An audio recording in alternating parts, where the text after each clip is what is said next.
Hello! Hi అండి. అందరూ ఎలా ఉన్నారు? ఏం చేస్తున్నారు? కింద కామెంట్‌లో చెప్పండి. ఈరోజు నేను వ్లాగ్ అయితే స్టార్ట్ చేశా. ఇది సండే రోజనమాట. మొన్న సండే రోజు షూట్ చేసింది. ఇంకా ఈ వెజిటబుల్ స్టాండ్ అంతా గూడా కిచెన్ గట్టు మీదకి మార్చేసుకున్నాను. అలాగే నేను మొత్తం స్టవ్ అంతా క్లీన్ చేసి ఇంకా కిచెన్ రెడీ అనమాట కుకింగ్ కోసము. ఇంకెప్పుడు ఇలా నీట్‌గా ఉంటే మనకు గూడా హ్యాపీగా ఉంటుంది కదా! ఎక్కువ శ్రమ ఉండదు. అలాగే జిడ్డు పట్టిపోయి అలాగుంటే మనకు గూడా కొంచెం ఇష్టం అనిపించదు. సరే ఇప్పుడు కుకింగ్ అయితే స్టార్ట్ చేశాను. ఫస్ట్ రైస్ పెట్టేసా. ఇంకేమంటే ఈరోజు రొయ్యలు పట్టుకొచ్చారు. పచ్చి రొయ్యలు. ఇవి ఇంకా క్లీన్ చేసి కొంచెం టైం పడుతుంది కదా! ఇందులో మనకు ఒక బ్లాక్ థ్రెడ్ లాగా ఉంటుంది. అదంతా తీసేసి మంచిగా శుభ్రం చేసేసి సాల్ట్ కొంచెం నిమ్మకాయ వేసామంటే మనకు నీచు స్మెల్ అనేది పోతుంది. ఇప్పుడు దీనికి మంచిగా లైట్‌గా సాల్ట్ కొంచెం పసుపు కలిపి ఇంకా పక్కన పెట్టేస్తా.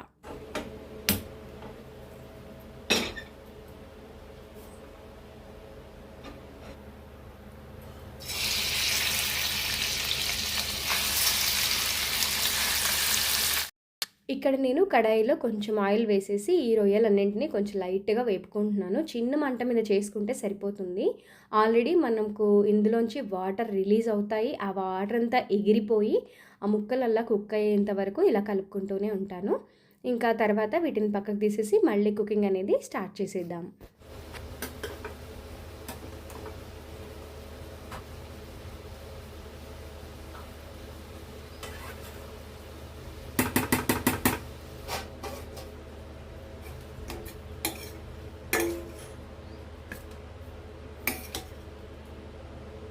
అన్నం ఎప్పుడే గాని నేను వంపకుండా అందులోనే మగ్గిపోయేలాగా వాటర్ వేస్తాననమాట. అంటే ఒక గ్లాస్ రైస్‌కి 2 గ్లాసుల వాటరు. అవి కొద్దిసేపు నానబెట్టేసి, మగ్గించేసి, వాటర్ అంతా దగ్గరికి అయిపోయిన తర్వాత మూత పెట్టేస్తే మగ్గిపోతుంది. ఇంకిక్కడ రొయ్యలన్నీ ఉడికిపోయాయి గదా! వాటిని తీసి సేమ్ కడాయిలో ఇంకొంచెం ఆయిల్ యాడ్ చేశాను. ఇంకా అందులోనే ఒక బిర్యానీ ఆకు, 2 లవంగా, 2 ఇలాచి, ఒక చిన్ని దాల్చిన చెక్క ముక్క ఇవన్నీ వేసి ఇంకా ఆనియన్స్ అన్నీ వేసుకున్నా. ఈ కర్రీలో మనకు ఆనియన్ కొంచెం ఎక్కువే పడుతుంది. ఇంకా ఈ బిర్యానీ అంటే బిర్యానీ మసాలా మనకు లవంగా, ఇలాచి ఎందుకంటే నాన్ వెజ్ స్పెషల్ అంటే కొంచెం అలా మనం యాడ్ చేస్తేనే టేస్టీగా ఉంటుందన్నమాట. ఇంకా లాస్ట్‌లో కొంచెం ఆనియన్ వేగుతుంది అనేటప్పుడు అల్లం వెల్లుల్లి పేస్ట్, కొంచెం పసుపు, ఉప్పు వేసుకున్నాను. ఇంకొంచెం మంచి గోల్డెన్ కలర్ వస్తుంది. ఇందులో ఒక 2 టమాటాలు మిక్సీ పట్టి యాడ్ చేసుకుంటే గ్రేవీ బావుంటుందన్నమాట. కొంతమంది ఇందులో చింతపండు పులుసు కూడా వేసుకుంటారు. నేను వేయనులేండి. ఒక్కోసారి ఒక్కోలా చేస్తూ ఉంటా. అది కూడా మగ్గిన తర్వాత ఇందులో కొంచెం ఉప్పు, కారం, ధనియా పౌడర్ యాడ్ చేసుకొని అది కొంచెం పచ్చివాసన పోయిన తర్వాత కొంచెం అంటే కొంచెం వాటర్ యాడ్ చేసుకున్నాను. ఒక టీ గ్లాస్ వాటరు. ఇంగా తర్వాత మనం రొయ్యలు ఫస్ట్ వేయించి పక్కన పెట్టుకున్నాం గదా! అవన్నీ ఇందులో యాడ్ చేసేసి మనకు గ్రేవీకి ఇంకొంచెం వాటర్ కావాలి అనిపిస్తుంది కదా! అది కూడా యాడ్ చేసేసి మగ్గించామంటే చాలా తక్కువ టైంలోనే కుకింగ్ అనేది అయిపోతుంది. రొయ్యల కర్రీ చాలా బావుంటుంది. రైస్‌కి గానీ, చపాతీ గానీ, జొన్న రొట్టెకి గానీ. ఇంకిక్కడ ఇదిగో కర్రీ ఇలా దగ్గర పడుతుంది అనే టైంలో కొంచెం ఇంకా కొత్తిమీర వేసుకుంటున్నాను అంతే. ఇంకా ధనియా పౌడర్ అవన్నీ ఏం వేయను. ఫస్ట్ వేశాను గదా! అది. కానీ ఈ సమ్మర్‌లో వంట చేశామంటే ఇంకా ఎంతో అలసిపోయినట్లుగా చెమటలొచ్చేసి చిరాకొచ్చేస్తుంది. అందుకని ఎంత తొందరగా కుకింగ్ అవ్వగొట్టేస్తే అంత మంచిది. ఇంక ఇప్పుడేమంటే లంచ్ తర్వాత నేను బాగా నిద్రపోయాను. ఎందుకంటే నాకు సరైన నిద్ర లేదు. ఈ మధ్య తిరగడాలు, ఫంక్షన్స్, హడావిడి మీరు షార్ట్స్‌లో చూస్తూనే ఉన్నారు గదా! ఎన్ని ఫంక్షన్స్‌కి అటెండ్ అవుతున్నామో అసలు ఈ వీటితో పాటు బయటకి వేరే పనుల మీద వెళ్ళడము ఇలా జరిగిపోతూ ఉంది. ఇంక ఇక్కడేమంటే ఈ బాక్స్ వచ్చి గూడా నేను 1 మంత్ అయిపోయిందండి. పిల్లలు ఒక్కసారేమో ఓపెన్ చేస్తామని చేశారు గానీ, అది గ్లాస్ ఐటెమ్ వద్దు నాన్న పడిపోతాయి అని చెప్పి, ఇంకా చెప్పగానే మళ్ళీ ప్లాస్టర్ వేసి అలా పక్కన పెట్టేశారు. నేనింక ఊళ్ళు తిరగడము ఇదంతా అయ్యేసరికి నాకు ఇవాళ గుర్తొచ్చింది. ఇది ఒకటి ఉంది గదా ఇంట్లో. అసలది మంచిగానే వచ్చిందా? లేదంటే ఏమైనా బ్రేక్ అయిందా చూద్దాం అన్నట్లుగా. ఇంకా బాగున్నాయన్నమాట ఈ గ్లాసెస్. జ్యూస్ కోసం పిల్లల కోసం అని తీసుకున్నాను. ప్రైస్ కూడా తక్కువే. మీషోలో తీసుకున్నానండి. బావున్నాయి. ఇంకా ఒకవేళ బ్రేక్ అయ్యి ఉంటే ఏంటో నా సిట్యుయేషన్ రిటర్న్ పెట్టడానికి కూడా ఉండకపోయేది. ఏమంటే టైం అయిపోయింది గదా! అందుకని. ఇంక ఈవినింగ్ ఏమంటే అందరికీ జ్యూస్ చేశాను. కానీ ఇందులో చాలా క్వాంటిటీ పడుతుంది. నిజానికైతే వేరే గ్లాసెస్ ఉన్నాయి నా దగ్గర కానీ అందులో ఇంత క్వాంటిటీ పట్టదు. పిల్లలు కూడా పెద్దగా ఇష్టపడరు.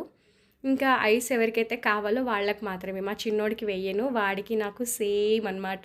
వెంటనే తుమ్ములొచ్చేస్తాయి. అందుకని మేమిద్దరం తీసుకోము. ఇంకా పెద్దోడికి మాత్రం ఐస్ వేసి ఇచ్చేసి నేను పైకొచ్చేసా. పైన చాలా హాయిగా అనిపిస్తుంది ఈవినింగ్ టైంలో. ఆల్రెడీ సన్‌సెట్ కూడా అయిపోయింది. నాన్ వెజ్ తినే రోజు ఈవినింగ్ ఎలాగో పూజ చెయ్యను. మార్నింగ్ చేసేస్తా. అయితే ఈ క్వెషన్ గూడా అడిగారు. నాన్ వెజ్ వండే రోజు పూజ చేస్తారా అని చెప్పి. మార్నింగే అయిపోతుందండి ఇంట్లో పూజ. నాన్ వెజ్ అనేది నేను మధ్యాహ్నం ఎప్పుడో వండుతాను. ఇంక ఈవినింగ్ అటువైపు వెళ్ళమనమాట. మళ్ళీ నెక్స్ట్ డే హెడ్ బాత్ చేసిన తర్వాతనే పూజ చేస్తాను. ఒకేళ నాకు వీలవ్వదు, నాకు కొంచెం టైం పడుతుందనుకుంటే పిల్లలు, మా వారు చేసేస్తారనమాట. నాకు ఈ మొక్కలన్నీ సెల్లార్‌లోకి పంపించాలని ఉంది. కానీ ఇదొక పెద్ద ప్రాసెసే. ఎందుకంటే అన్ని పాట్స్ వెయిట్‌గా ఉంటాయి. అలాగే కిందకి తీసుకెళ్ళేటప్పుడు ఏమైనా డ్యామేజ్ అవుతాయేమో అని చెప్పి కొంచెం ఆలోచిస్తున్నా. ఎంత గ్రీన్ మ్యాట్ కట్టి అక్కడ పెట్టినా గూడా కొంచెం చల్లగానే ఉంటుంది గానీ, మళ్ళీ వడగాలులకు వాటికి మళ్ళీ ఎండ దెబ్బ తగిలి అవుతాయి గదా! మొక్కలన్నీ కొంచెం డ్యామేజ్ అయితే అవుతాయి. అప్పుడులాగా అయితే ఉండవు. ఇంకా అదొక్కటి కొంచెం టెన్షన్‌లాగా ఉంది. ఏమవుతుందో అని చెప్పి. ఎంతో ప్రేమగా పెంచుకుంటామో గదా మొక్కలు. ఏమైనా అయితే తట్టుకోలేమసలు. ఇంక ఇదేమంటే నెక్స్ట్ డే కోసం దోసల పిండి నానబెట్టాను. ఇవి ఇడ్లీ రైస్ అండి. ఇడ్లీ రైస్‌తో చేసే దోస టేస్టీగా ఉంటుంది. చాలా బాగొస్తుంది. అందుకని అప్పుడప్పుడు దీంతో గూడా చేస్తూ ఉంటా. ఇంకా పిండి గూడా ఎక్కువ క్వాంటిటీ ఉంటే గ్రైండర్ వేసేదాన్ని. కొంచెం క్వాంటిటీయే కాబట్టి ఒక 2 వాయిల్లో అయిపోయింది. ఇంకా ఇది మిక్సీ పట్టేశాను. ఇంకా ఇదొకటి మాకు 2 డేస్‌కి వచ్చేస్తుంది. అయితే ఈ వీడియో ఇంతవరకే షూట్ చేశాను కానీ లాస్ట్ వీక్ మా మరిది పెళ్ళికి ఊరెళ్ళామనమాట. సరే ఆ క్లిప్పింగ్స్ కూడా ఉన్నాయి కదా అని చెప్పేసి ఈ వీడియోలో యాడ్ చేశాను. చూసేయండి. లాస్ట్ వీక్ అని చెప్పాను కదా! ఆ రోజు మేము ఎర్లీ మార్నింగ్ 3:30కే లేచి కొంచెం 5 కల్లా అంటే స్టార్ట్ అయిపోయామనమాట. ఆల్మోస్ట్ మేము అక్కడికి చేరుకునేసరికి 9:30. కనీసం పందిరి వేసే టైంకైనా చేరుకోవాలి అని చెప్పి మేము అనుకున్నాము. ఓకే. ఫైనల్‌గా అయితే చేరుకున్నాము. అనుకున్నట్లుగానే అక్కడికే వెళ్ళి బ్రేక్‌ఫాస్ట్ కూడా అయిందనమాట. ఇక్కడ చూడండి మా పెద్దమ్మల తెలివి. ఆల్రెడీ పచ్చపిండి అవి దంచేశారు. అంటే మిక్సీ పట్టి పెట్టారు రెడీగా. టైం ఉండదు కదా! అందుకని చెప్పి ఇక్కడ జస్ట్ ఫోటోషూట్ కోసం ఊరికే ఆనవాయితీగా అలా చేయాలి కదా! అన్నట్లుగా అప్పటికప్పుడు ఇలా చేస్తున్నారనమాట. భలే హ్యాపీగా అనిపించింది. ఈ సరదా కూడా తీరుతుంది కదా! అని చెప్పి ఇంకా ఫోటోగ్రాఫర్ల కష్టం చూడాలి. నిజంగా వాళ్ళు ఎంత కష్టపడతారో ఒక చిన్న క్యాప్చర్ ఎవ్రీథింగ్ ర్యాండమ్‌గా అలా తీసే పిక్స్ కూడా ఎంత అందంగా ఉంటాయో ఆల్బమ్స్‌లో. వాళ్ళు చాలా కష్టపడతారు. ఫంక్షన్ చేసే వాళ్ళే కాదు, వాళ్ళు కూడా నిద్రలు పోకుండా ఎక్కడెక్కడో దూరాలు అంటే టైంకి ఫుడ్ తినకుండా అన్ని రకాలుగా వాళ్ళు కూడా స్ట్రగుల్ అవుతారు. అలాగే మంచి రిజల్ట్స్ కూడా మనకిస్తారు. నిజంగా ఫోటోగ్రాఫర్స్‌కి హ్యాట్స్ ఆఫ్ అనిపిస్తుంది. ఇంకా ఇదిగో వాళ్ళ తర్వాత మేమనమాట. ఇప్పుడు మా బ్యాచ్ అంటే చెల్లెళ్ళు, మరదళ్ళు, వదినలు అందరం అనమాట కూర్చొని మేము కూడా సరదాగా ఒక ఫోటోకి పోజ్ ఇచ్చామనమాట. ఆనవాయితీలాగా అలా చేసాము. చాలా సరదాగా ఉంటుందండి. పెళ్ళిళ్ళల్లో అందరం కలిసి ఇలా చక్కగా నవ్వుకుంటూ మంచిగా అనిపిస్తుంది కదా! ఈ చీర ఎక్కడ తీసుకున్నావు? ఎప్పుడు వేయించుకున్నావు? ఈ వర్క్ ఎక్కడ వేయించావు? ఎంత కాస్ట్ అయింది? ఇలాంటి ముచ్చట్లు బాగా వస్తాయి మా మధ్య. మా మధ్య అనే కాదు, అందరి దగ్గర ఇదే ఉంటది. లేడీస్ అంటేనే అదే కదా! కొత్త ప్లేసెస్‌కి వెళ్ళినా, ఏదైనా ఫంక్షన్స్‌కి వెళ్ళినా, రిలేటివ్స్ మధ్యలో గానీ, ఫ్రెండ్స్ మధ్యలో గానీ, ఇలాంటివి బాగా వస్తాయి కదా! ఇంకా అలా మంచిగా పిక్స్ దిగేసాము. ఇంకా మనకు పెళ్లి సంబరం మొదలవుతుంది అంటేనే ఇలాంటి ముగ్గు వేస్తారు. ఇది అన్ని చోట్ల చేస్తారని అనుకుంటున్నా. అంటే ఆంధ్రాలో కొన్ని పద్ధతులు వేరేలా ఉంటాయి. అంటే రీసెంట్ డేస్‌లో నేను మా ఫ్రెండ్ కూతురు పెళ్ళికి వెళ్ళాను గదా! అక్కడ ఇవన్నీ లేవు. కొంచెం విచిత్రంగా అనిపించింది. అంటే ప్లేసెస్‌ని బట్టి సాంప్రదాయాలు ఉంటాయిలెండి. మళ్ళీ మా సైడ్ మాత్రం ఇలాగే జేస్తారు. ఇంగా తర్వాత పెళ్ళికి జరిగే ప్రతి తతంగం అంటే పెళ్ళికొడుకుని చేయడం దగ్గర నుంచి ఇంకా ఉంటాయి గదా! అన్నీ కాలుగోళ్ళ సంబరాలు ఇవన్నీ గూడా ఇక్కడే. నలుగు ఎవ్రీథింగ్ ఇక్కడే ఉంటాయి. ఇంకా అందరూ వస్తున్నారు రిలేటివ్స్. అంటే పెళ్ళికొడుకుని చేసే రోజే ఆల్మోస్ట్ వచ్చేస్తారు. చిన్నగా ఇక్కడ హల్దీ చేశారు. ఇంకా మేము వదినలం, చెల్లెళ్ళం అంతా మంచిగా ఫొటోస్ దిగాం. మంచి క్వాలిటీ టైమ్ స్పెండ్ చేశాము. ఇంకా పెళ్ళిళ్ళలో ముఖ్యంగా అట్రాక్షన్ ఏంటి అంటే చిన్న పిల్లలు, అది కూడా గర్ల్స్ చాలా క్యూట్‌గా ఉంటారు. ఈ పాపేమో కోడలవుతుందనమాట. బాగా ముద్దుగా అనిపించింది. ఒక చిన్న క్యాప్చర్ చేశా. ఇక్కడ మామయ్యకి, అత్తమ్మకి ఒడిబియ్యం పోస్తున్నారు. వాళ్ళు మార్నింగ్ నుండి ఏం తినుండరనమాట. అంటే గండ దీపము, లింగమే బోనం ఇవన్నీ చాలా ప్రాసెస్‌లు ఉంటాయి. ఇంకా తర్వాత అందరం నైట్ హాల్‌కి చేరుకున్నాం. అక్కడ మా హస్బెండ్ వాళ్ళ అత్తలతో డాన్స్ చేస్తున్నారు. అలాగే మా పాప కూడా డాన్స్ చేస్తుంది. ఇక్కడ ఏమంటే ప్రధానము ఇవన్నీ జరుగుతాయి. ఆల్మోస్ట్ నైట్ పడుకునేసరికి 12:30, 1 అయిపోయి ఉంటది. మేము మాత్రం లాస్ట్ టైం నేను మందారం మొక్క తీసుకున్నాను కదా పెద్దమ్మ దగ్గర, అక్కడ నందికొట్కూరుకి వచ్చేసి పెద్దమ్మ వాళ్ళ ఇంట్లోనే మేము పడుకున్నాము. ఇంకా మార్నింగ్ రెడీ అయిపోయి పెళ్ళికి కూడా వెళ్ళిపోతున్నాం అనమాట. పెళ్ళి కూడా ఎంత బాగా జరిగిందో. ఇక్కడేమో తనేమో నాకు మరదలవుతుంది, పెద్దమ్మ వాళ్ళ కోడలు. ఇక్కడేమంటే టెంపుల్‌లో జరుగుతుందనమాట పెళ్ళి. ఈ టెంపుల్ వచ్చి బ్రహ్మంగారి మఠం అంటారు. చాలా బావుంది. నేను ఫస్ట్ టైం వెళ్ళాను ఈ గుడికి. అయితే ఈ గుడిలోనే మనకు మంచిగా పెళ్ళి జరగడానికి మండపం గూడా ఉందనమాట. మామయ్య వాళ్ళు ఇక్కడే బుక్ చేశారంట. పెళ్ళి కూడా టైం అంటే టైంకి మా వాళ్ళు, నేను మా పెళ్ళప్పుడు కూడా గమనించాను, టైం అంటే టైంకి జీలకర్ర బెల్లం పెట్టాలంతే. ఒక్క నిమిషం కూడా అటు ఇటు అవ్వకూడదు. అంటే మనం మరి ముహూర్తం పెట్టించుకొని వాళ్ళ పేరు బలాల మీద అన్నీ చూసి చేస్తాం కాబట్టి టైంని ఎప్పుడూ లేట్ చేయరనమాట మా వాళ్ళు. నా పెళ్ళప్పుడు కూడా సేమ్ ఇదే జరిగింది. ఇక్కడ ఇది చూసినప్పుడు నా పెళ్ళి నాకు గుర్తొచ్చిందనమాట. ఇంక అందరూ రిలేటివ్స్ కలుస్తున్నారు. మంచిగా రీసెంట్ టైమ్స్‌లోనే చాలా సార్లు కలిసాం మేమంతా గూడా. అన్నీ దగ్గర దగ్గర పెళ్ళిళ్ళు, ఫంక్షన్‌లు అయ్యేసరికి ఇంకా బాగా అనిపించింది.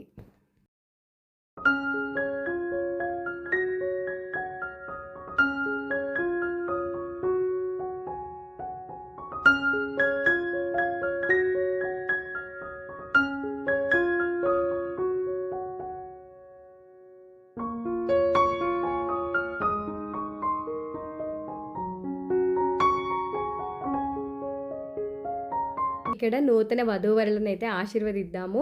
మా మరిది ఇంకా చెల్లెలు. వాళ్ళిద్దరిని మంచిగా మీరు కూడా బ్లెస్ చేయండి. బాగా జరిగింది పెళ్ళైతే.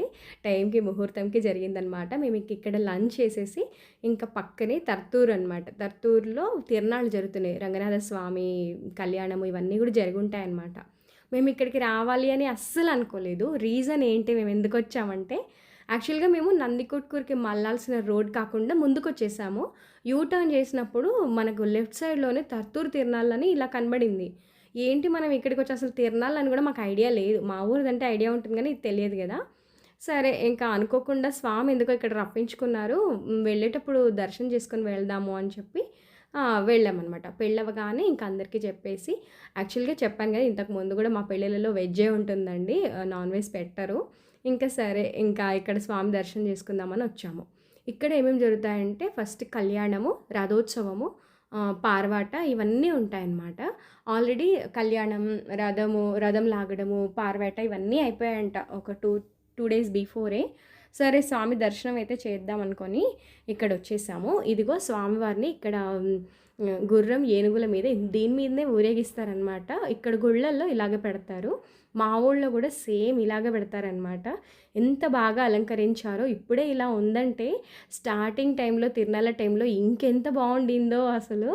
ఇదిగోండి స్వామివారు, రంగనాథ స్వామి చక్కగా అలా శయనించి మంచిగా ఉన్నారు కదా. అలంకరణ అది చాలా బాగుంది. స్వామి అమ్మవార్ల దర్శనం తర్వాత ఇంకా మేము బయటకు వచ్చేసాము. మామూలుగా నైట్ టైం వెళ్తే చాలా బాగుంటుంది అక్క అని నేను షార్ట్ వీడియో పోస్ట్ చేసినప్పుడు కామెంట్ చేశారు. నిజమే, కానీ మాకు కుదరదులేండి. మేము నైట్ టైం కల్లా ఇంటికి వెళ్ళిపోవాలి, హైదరాబాద్ చేరుకోవాలి. అందుకని సరే స్వామి దర్శనం ఎప్పుడైతే ఏంటి అనుకోకుండా జరిగింది. చాలా హ్యాపీగా అనిపించింది. మీరు దర్శనం చేసుకున్నారని అనుకుంటున్నా. ఇంక ఇలా తిరునాళ్ళకి వచ్చినప్పుడు మనం ఏదో ఒకటి తీసుకుంటూ ఉంటాం కదా, చిన్నగా బ్యాంగిల్స్, చెరుకు గడలు అవన్నీ తీసుకొని రిటర్న్ అయితే ఇంటికి బయలుదేరాము. ఇంకా వీడియో ఇంతవరకు చూసారంటే మీకు ఏదో ఒక పాయింట్ నచ్చే ఉంటుంది కదా. నచ్చుంటే డెఫినెట్గా ఒక లైక్ ఇచ్చి కింద హైప్ అనే ఆప్షన్ ఉంటుంది, హైప్ చేసేయండి వీడియోని. కొత్తగా వ్యూ చేసే వాళ్లకు మన వీడియో షేర్ అవుతుంది. మరొక మంచి వీడియోతో మళ్ళీ మీ ముందు ఉంటాను.